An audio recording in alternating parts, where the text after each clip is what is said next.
Feja islame është një fe e kompletuar dhe njeriu nuk e trajton vetëm në një dimension, nuk e trajton vetëm në një aspekt. Feja islame njeriu e trajton si tërësi. Prandaj edhe nuk është e rastishme që për një kohë shumë të shkurtër Islami ju përhap në mas të madhe.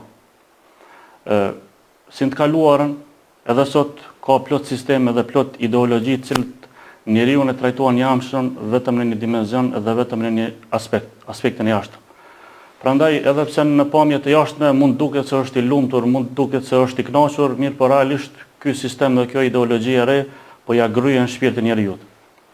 Prandaj Islami kur erdhi si fe e natyrshmërisë, si fe e pastërt, si fe e besimit, ai tha se unë njeriu e trajtoj edhe nga aspekti objektiv, në raport me botën e jashtme, por edhe nga aspekti subjektiv në raport me botën e brendshme.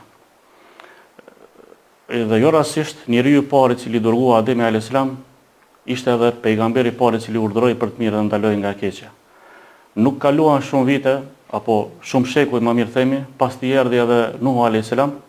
I cili e bëri të njëjtën detyrë, ku Allahu xhalla xhelalu e përshkruan situatën e tij ku thot Bismillahirrahmanirrahim, "Uballighukum risalati rabbi wa ansahu lakum."